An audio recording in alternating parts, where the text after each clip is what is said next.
Assalamualaikum warahmatullahi wabarakatuh.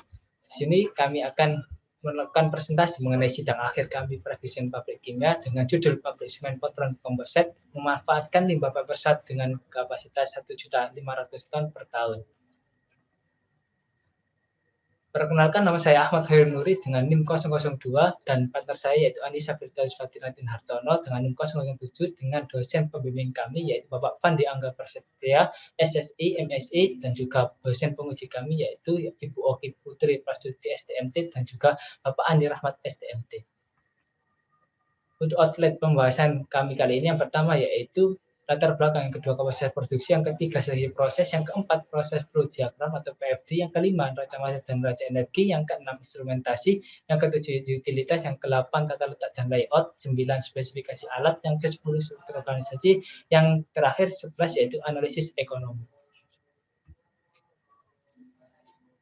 Selanjutnya yaitu pendahuluan, di mana latar belakang dari pendirian pabrik semen PCC ini yaitu di mana adanya program MP3EI atau Master Plan Percepatan Pembangunan Ekonomi Indonesia, di mana pembangunan ini berpengaruh pada ketersediaannya bahan baku utama konstruksi yaitu berupa semen, di mana semen merupakan bahan perekat yang terbuat dari limestone dengan kandungan CaCO3 yang tinggi. Karena semakin banyaknya kebutuhan limestone, maka di sini pada pendirian pabrik ini ditambahkan substitusi berupa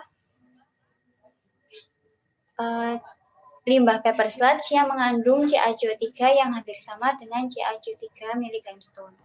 Di mana ketersediaan limbah paper sludge ini menurut data dan proyeksi kuantitatif per tahunnya yaitu mengalami peningkatan terus-menerus. Nah, dari sini maka ketika limbah paper sludge ini dimasukkan dan diolah pada proses produksi semen dengan pengolahan limbah B3, limbah paper sludge, maka pabrik ini akan mendapatkan dua keuntungan, yaitu keuntungan pertama berupa pengolahan limbah B3 dari pemberi limbah dan juga keuntungan dari penjualan semen. Nah, di mana jenis-jenis semen itu ada banyak. Yang pertama ada semen Portland, ada semen masonry, ada semen Portland pozolan, ada semen Portland composite, ada semen Portland campuran, dan ada semen Portland putih.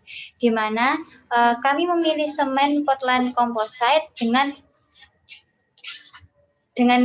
pilihan dengan adanya Paris Agreement, di mana ada pengurangan clinker dan terjadi penambahan filler.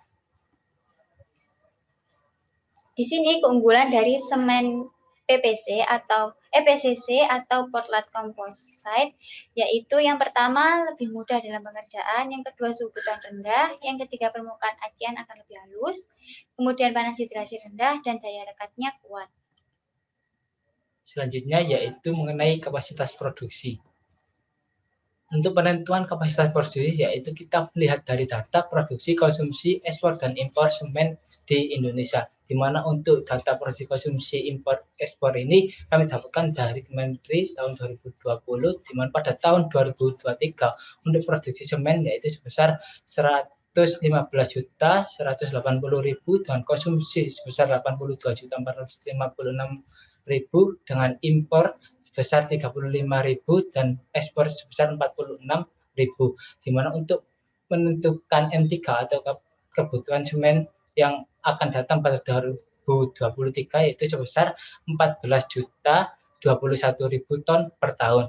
Dari kebutuhan semen yang ada pada tahun 2023 ini kami mengambil 10% dari jumlah kebutuhan semen untuk kapasitas pabrik yang akan kami bangun, yaitu sebesar 1.500.000 ton per tahun. Selanjutnya dari kapasitas produksi ini kami menghitung gross profit margin atau profit yang akan didapatkan untuk kelayakan dari pendirian dengan kapasitas tersebut, sehingga diperoleh untuk gross profit margin ini dari total penjualan dikurangi total bahan baku dibagi total penjualan didapatkan untuk GPM sendiri sebesar 91,65%.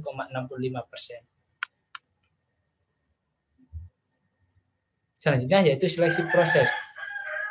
Industrialisasi proses sendiri ini kita menggunakan bahan baku yaitu kadar limestone dan juga peppersite. Untuk data kadar limestone dan juga peppersite ini kami dapatkan dari data SRD dan remus desain dari PT Semen Indonesia, di mana untuk kadar CaCO3 dari limestone dan juga peppersite ini hampir memiliki kesamaan, di mana untuk limestone 91,91% dan untuk peppersite itu 69,10%, sehingga dilakukan perhitungan untuk persentase dari persentase substitusi peppersite dan juga limestone dengan perhitungan Boge. Dapatkan bahwasanya persentase 1:9.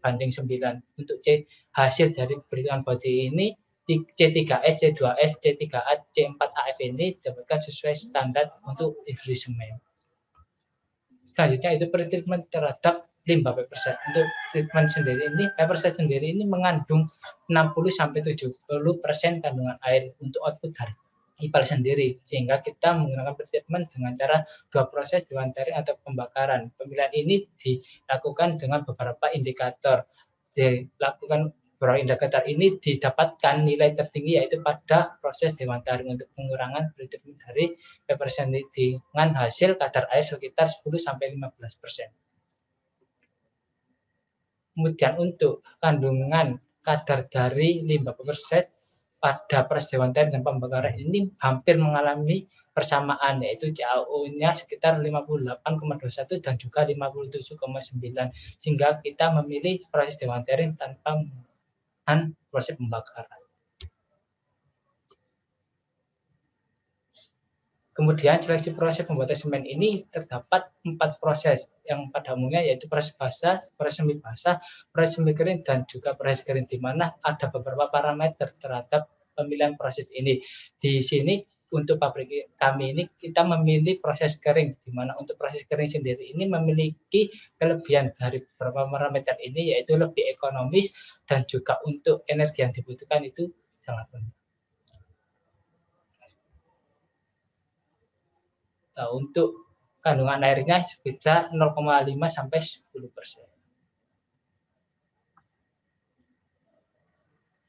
Selanjutnya yaitu proses flow diagram. Berikut merupakan PFD dari pabrik semen PCC, di mana terdiri dari 4 tahapan, yaitu yang pertama proses persiapan bahan baku, di mana fly ash, gypsum, udara, limestone, pepper sludge, pasir silika, pasir besi akan disiapkan untuk masuk ke tahap selanjutnya. Selanjutnya yaitu proses pencampuran bahan, di mana bahan-bahan yang tadi telah disiapkan akan dimasukkan ke dalam mix pile, yang kemudian masuk ke dalam raw mill, dan masuk ke dalam blending silo. Setelah tercampur secara rata, maka selanjutnya yaitu proses pembakaran dan reaksi, di mana proses pembakaran dan reaksi terjadi pada preheater dan kiln dengan menggunakan suhu yang tinggi. Setelah itu, klinker yang telah terbentuk akan didinginkan secara mendadak di cooler, untuk selanjutnya masuk ke dalam klinker silo, dan dicampurkan dengan filler lainnya untuk menjadi semen PCC, yang kemudian terjadi proses pengemasan. Selanjutnya yaitu neraca massa dan neraca energi. Berikut merupakan gambaran dari neraca massa kami, yaitu di mana terdapat desain awal berupa raw mix desain klinker atau pembuatan klinker dengan bahan baku yang masuk, yaitu limestone sebesar 73,65%, clay sebesar 14,44%, pepper sludge sebesar 8,18%, dan sisanya adalah pasir silika dan pasir besi. Selanjutnya, yaitu setelah klinker terbentuk, maka terdapat komposisi dari semen PCC atau semen komposit, yaitu di mana klinker sebesar 73,2% ditambahkan dengan fly ash 2%, natural pozzolan 21,3%, dan gypsum sebesar 3,5%. Dan komposisi ini sesuai dengan British Standard Internasional EN 197/1 tahun 2011. Berikut merupakan gambaran neraca massa overall, di mana bahan baku yang masuk beserta udara yang masuk akan jika dijumlahkan akan sama dengan udara yang keluar dan produk yang terbentuk. Selanjutnya yaitu neraca massa screw press, di mana pada screw press ini terjadi penghilangan H2O dari limbah paper sludge sehingga paper sludge menjadi lebih kering. Dengan kadar air menjadi 3% dari yang awalnya 16%. Selanjutnya yaitu neraca massa mixed pile, di mana limestone, paper sludge, clay, pasir silika, dan pasir besi akan dicampurkan untuk masuk ke dalam raw mill. Nah, pada raw mill ini terdapat penambahan gas dari preheater untuk pengurangan kadar H2O dari material, dan juga terdapat tambahan material dari recycle bag filter raw mill. Selanjutnya, campuran dari raw mill itu masuk ke dalam blending silo, masuk dengan air slide, dan ditambahkan dengan udara aerasi. Untuk yang keluar, yaitu terdapat recycle ke raw mill dan juga ada material yang masuk ke preheater dengan jumlah seperti pada tabel dan telah balance. Selanjutnya yaitu berikut merupakan sistem pada bag filter blending silo yang bagian atas tadi. Selanjutnya yaitu neraca massa preheater, di mana yang masuk ada material dari blending silo, gas panas dari kiln, kemudian batu bara, udara tersier dari cooler, dan yang keluar itu ada udara panas yang dilarikan ke ID fan, dan juga ada material yang masuk ke kiln. Selanjutnya yaitu rotary kiln, di mana material yang telah keluar dari preheater akan masuk ke rotary kiln, ditambah dengan udara sekunder dari cooler, ditambah dengan udara primer atau udara aerasi, dan kemudian ditambah dengan batu bara. Untuk zat yang keluar yaitu udara panas yang menuju ke calciner atau preheater, dan material yang keluar akan menjadi clinker yang selanjutnya akan dialirkan ke cooler. Nah, pada cooler ini, clinker yang terbentuk dari kiln yaitu sebesar 152.409 dengan total dari zat yang masuk yaitu sebesar 609.636 kg per jam. Dan untuk yang keluar ini, pada cooler terdapat udara tersier, udara sekunder, dan material serta udara yang ke cyclone, dan juga material ke clinker silo. Selanjutnya di clinker silo ini terdapat material dari cyclone, kemudian material dari EP, dan material dari cooler yang selanjutnya dialirkan dengan bed conveyor menuju ke finish mill. Nah, pada bed conveyor finish mill ini terdapat tambahan berupa fly ash, natural pozzolan, dan juga gypsum untuk menjadi semen PCC. Dengan hasil akhir jumlah massa yang masuk yaitu sebesar 208.335,42 kg per jam. Yang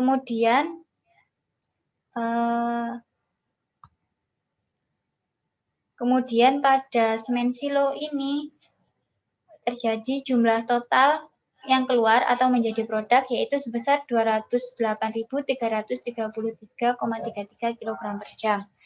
Yang dimana ini sesuai dengan basis perhitungan per jam pada awal perancangan raw design. Selanjutnya yaitu mengenai neraca energi.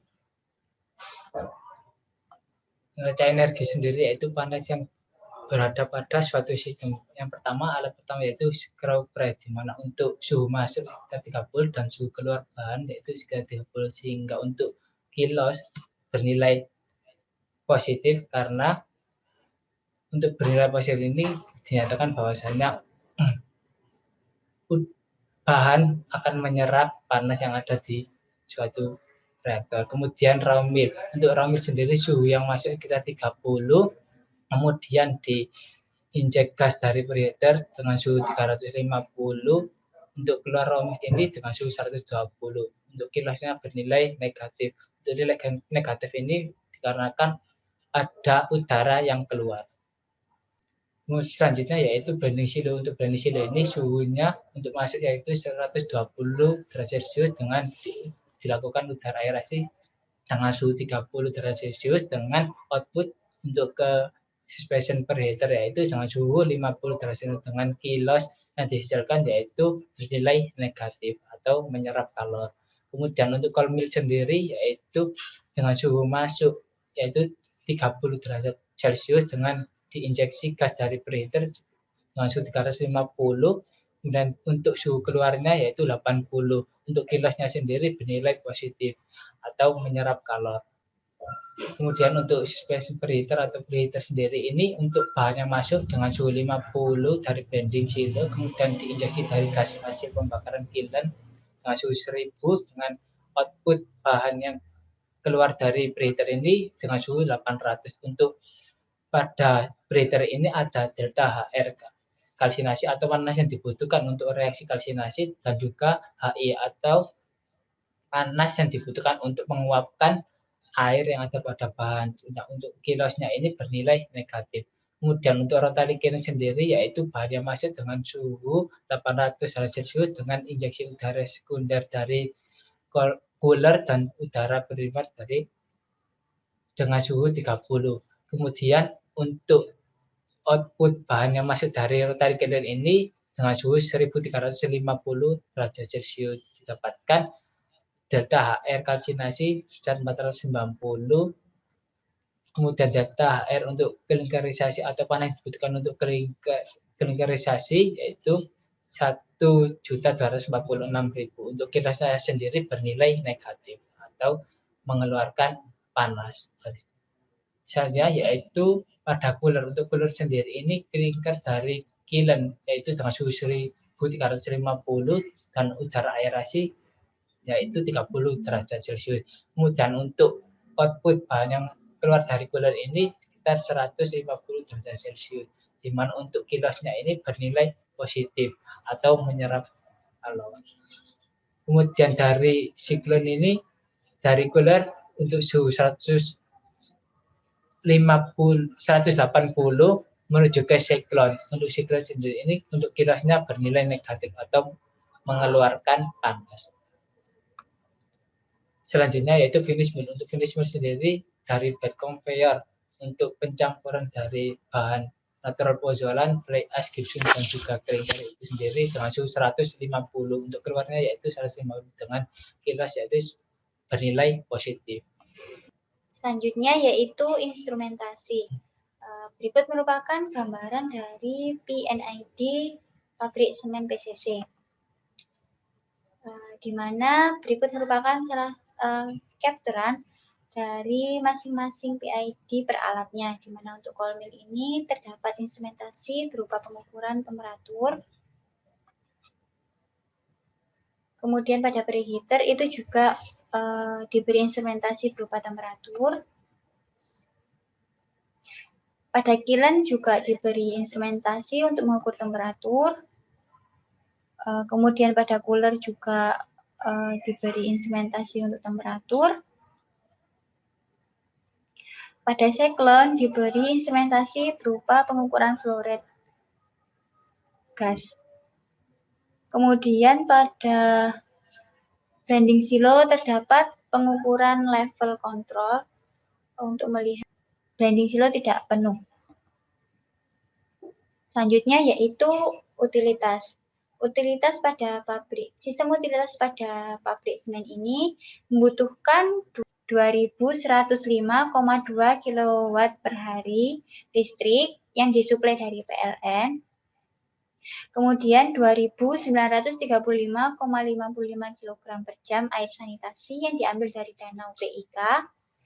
Kemudian 469.837,37 kg per jam udara aerasi yang diambil dari udara bebas menggunakan blower.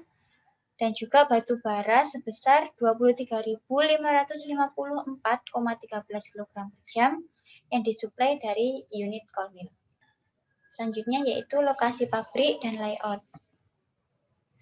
Di mana berikut merupakan seleksi pemilihan lokasi, di mana dipilih 3 lokasi yang akan dilakukan pembobotan. Yang pertama ada Kutai Timur, kemudian ada Medan, dan ada Manokwari.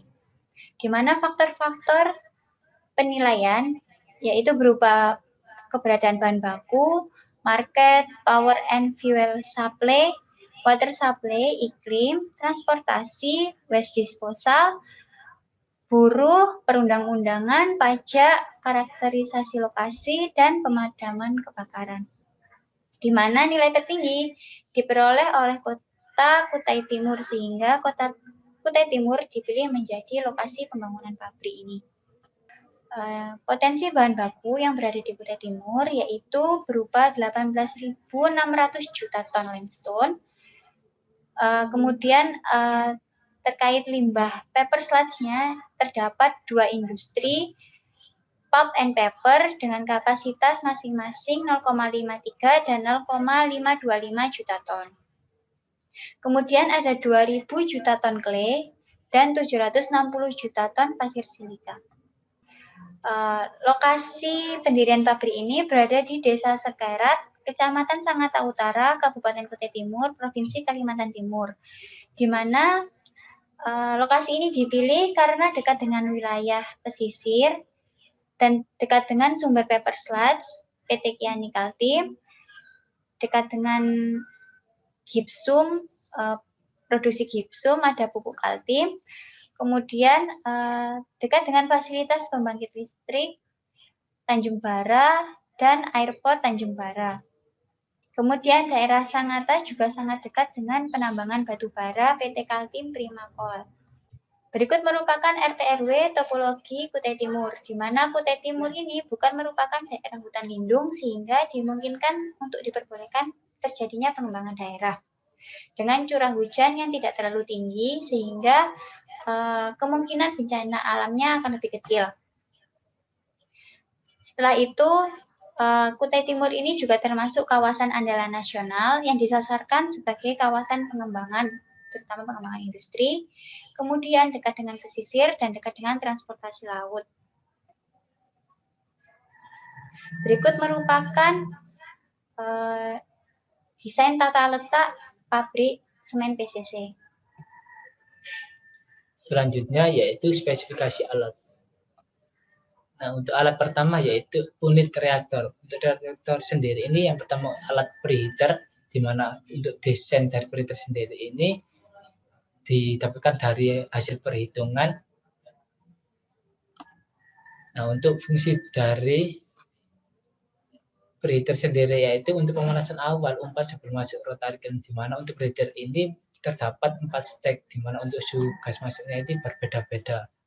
Selanjutnya unit reaktor yaitu rotary kiln. Untuk rotary kiln ini memiliki fungsi untuk pembakaran umpan kiln dan menghasilkan klinker, di mana untuk kondisi operasinya yaitu dengan suhu masuk 1000 derajat Celcius. Berikut merupakan desain tampak samping dan juga tampak depan dari rotary kiln. Selanjutnya yaitu unit pencampuran. Unit pencampuran yaitu ada raw mill. Raw mill sendiri untuk mengecilkan ukuran hingga 9 mikron untuk dan pengeringan kadar air. Yang untuk kondisi operasi yaitu pada suhu 130 derajat Celcius. Kemudian ada blending silo yang fungsinya untuk sebagai tempat penampungan dan homogenisasi bahan baku. Selanjutnya yaitu unit pemisahan, yaitu screw press dilakukan untuk pemisahan pada limbah paper sludge untuk mengurangi kadar air dari limbah dengan kondisi operasi 30 derajat Celcius dengan tekanan 1 atm. Selanjutnya yaitu ada siklon separator dengan fungsinya untuk memisahkan material solid dan juga gas. Selanjutnya yaitu ada elektrostatik precipitator dengan fungsinya itu untuk menangkap debu dengan efisiensi alat 95%. Selanjutnya yaitu ada beefeeder yang hampir sama dengan fungsinya dengan elektrostatik precipitator yaitu penangkapan debu dengan efisiensi 99,95%. Selanjutnya yaitu unit penukar panas atau HE, yaitu ada grid cooler untuk mendingan klinker panas dari kilat secara mendadak, di mana untuk kondisi operasinya temperaturnya 135 derajat Celcius, tekan operasinya 1 ATM. Selanjutnya yaitu unit penyimpanan bahan. Yang pertama yaitu ada hopper untuk tempat penyimpanan bahan baku sebelum masuk ke crusher dengan temperatur 30 derajat Celcius. Kemudian alat selanjutnya yaitu crusher untuk menghancurkan material menjadi ukuran yang lebih kecil dengan kondisi operasi 30 derajat Celcius. Selanjutnya ada unit pengalian bahan yaitu blade conveyor untuk mengangkut material solid dari tempat satu yang ke tempat lain. Ada bucket conveyor dan juga air jet. Kemudian ada fan yang fungsinya yaitu ventilasi udara blending silo untuk menangkap udara dari dalam ruang. Selanjutnya yaitu ada blower yang berfungsi untuk menghisap udara sekitar untuk dihembuskan ke ruangan termasuk udara yang meningkat. Selanjutnya ada stack gas yang fungsinya yaitu untuk tempat pembuangan flue gas sebelum dibuang di lingkungan. Selanjutnya ada bin sendiri yaitu ada tempat penyimpanan bahan material bahan baku pada awal. Selanjutnya adalah silo dengan fungsinya yaitu sebagai tempat penampungan hasil dari proses. Ada klinker silo dan semen silo. Selanjutnya yaitu struktur organisasi. Berikut merupakan bagan struktur organisasi dari pabrik semen PCC, di mana jumlah karyawan pada pabrik PCC ini sebesar 369 orang dengan total gaji per bulannya sebesar 2.331.500.000, di mana jadwal bekerja non-shift yaitu masuk dari Senin sampai Jumat dari pukul 7 hingga 16. Kemudian untuk pekerja shift terdapat 3 shift dengan masing-masing 8 jam. Berikut merupakan jadwal tenaga kerja. Selanjutnya yaitu analisis ekonomi. Untuk analisis ekonomi sendiri, untuk inflasi untuk pendirian pabrik yaitu sebesar 1,33% per tahun dihasil dari www.bigo.id. Untuk modal pendirian pabrik yaitu 70% dari modal sendiri, 30% dari modal pinjaman. Di mana untuk investasi 70% ini sekitar 2.608 miliar, sedangkan untuk pinjaman dengan 30% ini sekitar 1.118 miliar rupiah, dengan total penjualan dari produk semen PCC ini sekitar 1.920 miliar rupiah, dengan pembelian lahan sekitar 210 miliar rupiah, dengan tingkat depresiasi atau tingkat penyusutan yaitu sebesar 335 miliar rupiah.